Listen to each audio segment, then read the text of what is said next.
the mayor.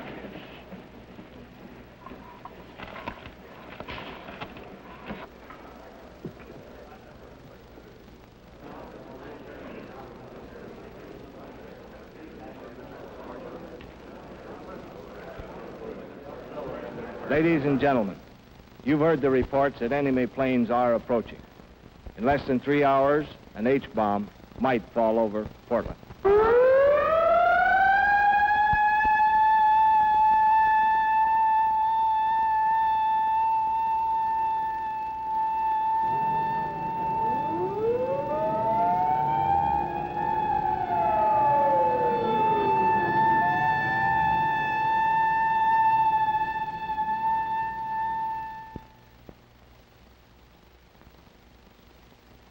Like myself, I think you're going to be very interested in this story that we're going to tell you.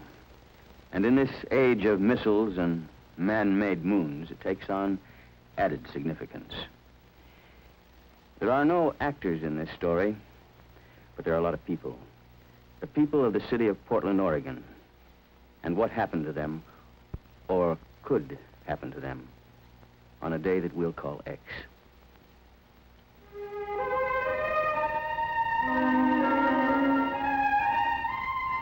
This is the land, between the mountains and the sea, between the snow-capped crater of Mount Hood and the Pacific.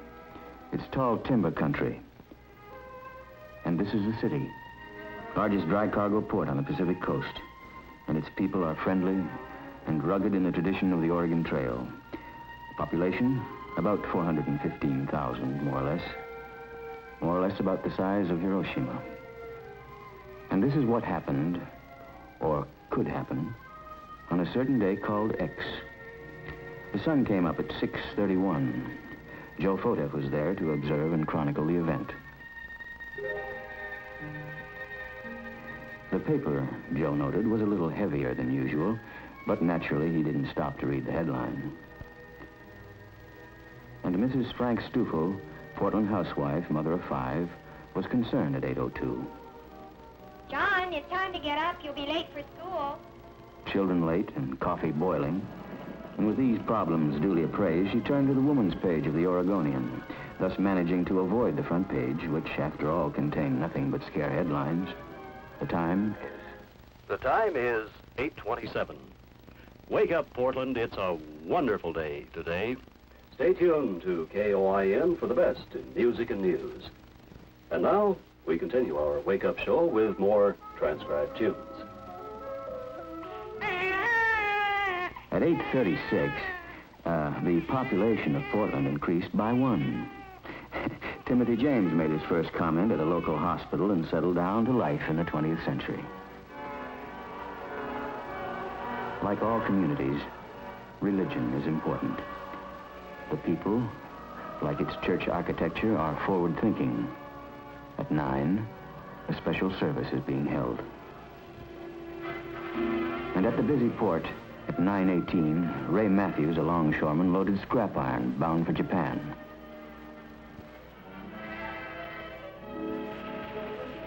At 9:37, at the Central Fire Station, the men were busy with their morning chores, scrubbing hose, cleaning ladders, and shining the pumper.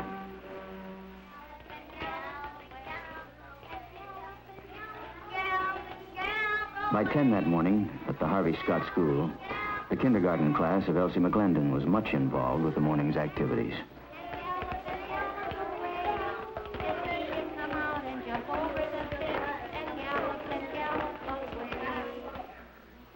Council will come to order. The clerk will call the roll.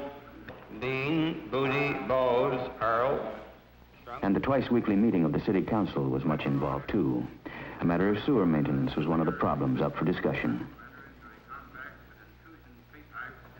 At police headquarters, the messages at 10:31 so far indicated 2 cars stolen, a drunken disorderly. An average day in an average American city. Number 126, stolen auto 1425 Ash, 126. Cat in a tree, 14 in Ankeny. Except this day. Driveway 12 in Ankeny. This day is the one called X. Attention all stations, emergency. This is an air raid warning. warning and Conrad radio alert. Repeat. This is an air raid warning and Conrad radio alert. Enemy aircraft are over the Aleutians. Stand by for warning time.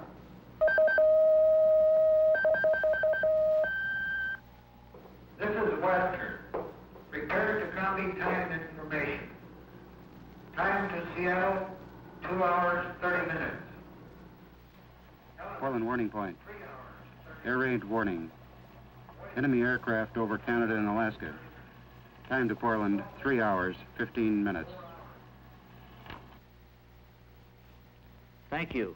I'll notify the mayor. At 10:32, Jack Lowe, the city's civil defense director, receives the words. Enemy planes have crossed the pole. Probably they carried H-bombs. Likely one, maybe two, are headed for Portland. The mayor is alerted. Clerk, gentlemen of the council, I've just received information that enemy planes are approaching this area. I've just authorized the sounding the evacuation signal. The council will be in recess and we'll immediately reassemble at the Emergency Operations Center. And so this day called X, which began in such an ordinary way, is no ordinary day. At 10:35, the banshee wail of the siren echoes the warning, and the city prepares for survival.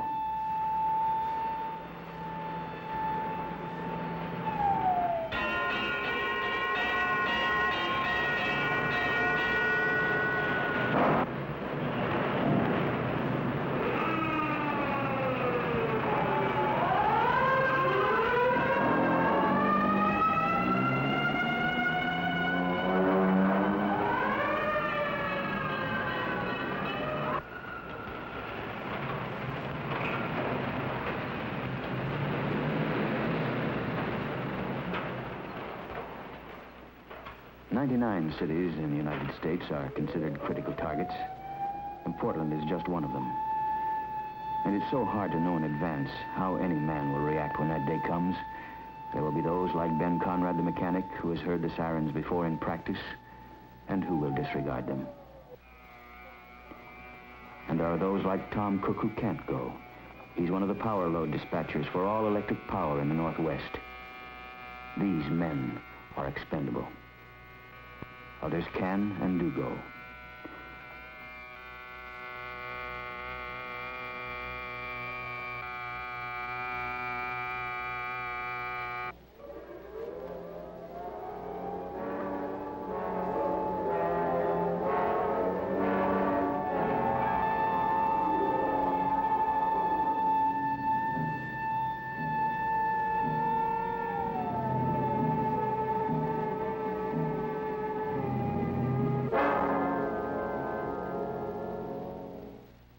The time is 10:47.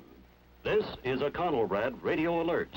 Normal broadcasting will be discontinued for an indefinite period. Civil defense information will be broadcast in most areas at 6:40 or 12:40 on your regular radio receiver. I repeat, this is a Conrad radio alert. Normal broadcasting will be discontinued for an indefinite period.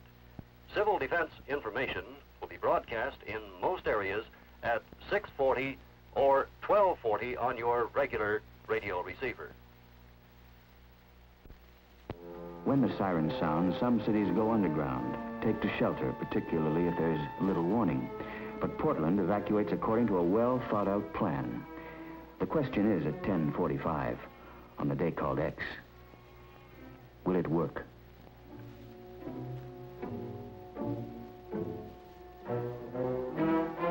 Quietly, without panic, the city organizes, becomes mobile the best it can.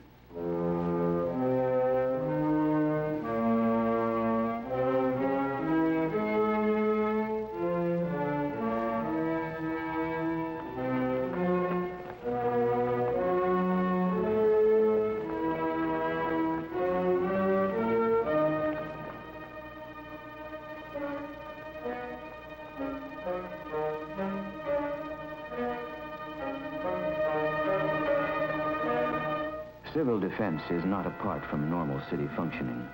The same utilities involved in caring for a city in peace are those equipped to care for her in an emergency. And when the siren sounds, each man knows his responsibility.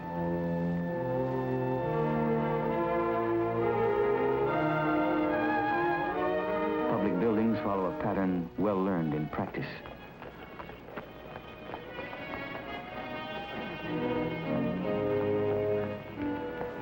The idea, to move out of the city, to move fast, but with caution.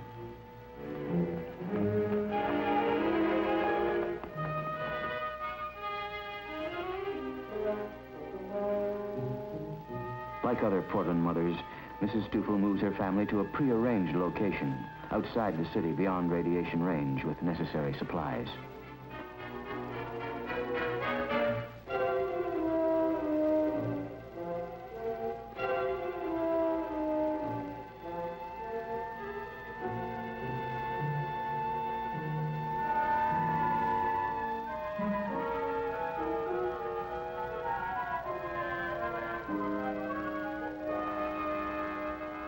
And Timothy James and his mother go for an unexpected ride in a moving van in his first day of life.